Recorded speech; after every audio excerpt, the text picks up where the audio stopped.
ಶ್ರೀ ಗುರುಭ್ಯೋ ನಮಃ. ಸರ್ವಸ್ವರೂಪೇ ಸರ್ವೇಶೇ ಸರ್ವಶಕ್ತಿ ಸಮನ್ವಿತೆ ಭಯೇಭ್ಯಸ್ತ್ರಾಹಿನೋ ದೇವಿ ದುರ್ಗೆ ದೇವಿ ನಮೋಸ್ತುತೆ. ಚೌಡೇಶ್ವರಿಯೇ ನಮಃ.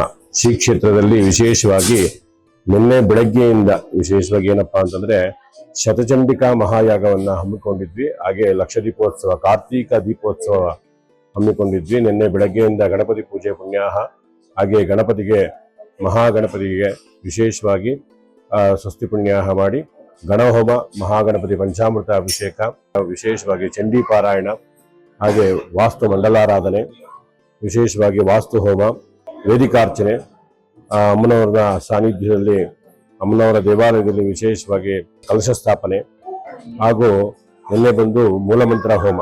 ಹಾಗೆ ಇವತ್ತು ಬೆಳಗ್ಗೆ ಶತಚಂಡಿಕಾ ಮಹಾಯಾಗದ ಒಂದು ಮಹಾಪೂರ್ಣಾವತಿ ಏರ್ಪಡಿಸಲಾಗಿತ್ತು. ಸಹಸ್ರ ಸಂಖ್ಯೆಯಲ್ಲಿ ಜನ ಬಂದು ಆ ಅಮ್ಮನವರ ಕೃಪೆಗೆ ಪಾತ್ರರಾದರು. ಹಾಗೆ ಸಂಜೆ ಬಂದು ಲಕ್ಷ ದೀಪೋತ್ಸವ, ಉಯ್ಯಾಲೆ ಉತ್ಸವ, ವಿಶೇಷವಾಗಿ ಉಯ್ಯಾಲೆ ಉತ್ಸವ ಒಂದು 106 ವರ್ಷಗಳಿಂದ ಉಯ್ಯಾಲೆ ಉತ್ಸವಗಳನ್ನು ನಡೆಸಿದ್ರು. ಅದು ಕಾರಣಾಂತರಗಳಿಂದ ಕೆಲವೊಂದು ವರ್ಷಗಳಿಂದ ನಿಂತಿತ್ತು. ಈಗ ಒಂದು 5 ವರ್ಷಗಳಿಂದ ಅದನ್ನು ಶುರು ಮಾಡಿದ್ವಿ. ತುಂಬಾ ವಿಶೇಷವಾಗಿ ಭಗವಂತನ ಆ ಭಗವತಿಯ ಅನುಗ್ರಹದಿಂದ ಭಕ್ತರಿಗೆಲ್ಲರಿಗೂ ಒಳ್ಳೆಯದಾಗ್ತಾ ಇದೆ.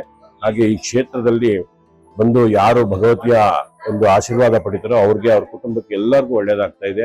ಇವಾಗ ಸಂಜೆ ಬಂದು ಲಕ್ಷ ದೀಪೋತ್ಸವ ಇತ್ತು, ಉಯ್ಯಾಲೆ ಉತ್ಸವ ಇತ್ತು, ಅಮ್ಮನವ್ರಿಗೆ ವಿಶೇಷವಾಗಿ ಪುಷ್ಪಾಲಂಕಾರ ಮಾಡಲಾಗಿತ್ತು. ಹಾಗೆ ಎಲ್ಲಾ ರೀತಿಯ ದೇವತಾ ಕಾರ್ಯಗಳು ನಡೆದು ಈ ಸಂಜೆಗೆ ಎಲ್ಲ ಮುಕ್ತಾಯ ಆಗಿದೆ.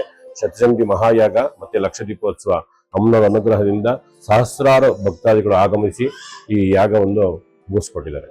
ಹಾಗೆ ವಿಶೇಷವಾಗಿ ಒಂದು ಅಮ್ಮನವರಿಗೆ ಪ್ರಸಾದ, ಅಮ್ಮನವರು ಯಾರ್ಯಾರು ದರ್ಶನ ಮಾಡ್ತಾರೋ ಅವ್ರಿಗೆಲ್ಲರಿಗೂ ಪ್ರಸಾದ ವ್ಯವಸ್ಥೆ ಮಾಡಲಾಗಿತ್ತು. ಲಕ್ಷ ದೀಪೋತ್ಸವದಲ್ಲಿ ಬಂದಂತ ಸಹಸ್ರಾರು ಭಕ್ತರಿಗೆ ವಿಶೇಷವಾಗಿ ದಾಸೋಹದಲ್ಲಿ ಏನು ಪ್ರತಿ ವರ್ಷದಂತೆ ಈ ವರ್ಷವೂ ಕೂಡ ವರ್ಷೇ ಕರ್ತವ್ಯನ ಏತದ್ ವರ್ಷ ಅಂತೇಳಿ ಪ್ರತಿ ವರ್ಷವೂ ಹೆಚ್ಚಾಗ್ತಾ ಇದ್ದಾರೆ ಜನ ಬಂದು. ಇವತ್ತು ಆಲ್ಮೋಸ್ಟ್ ಒಂದು ಸಹಸ್ರ ಸಂಖ್ಯೆಯಲ್ಲಿ 7,000 ಜನ ಊಟ ಮಾಡಿದ್ದಾರೆ.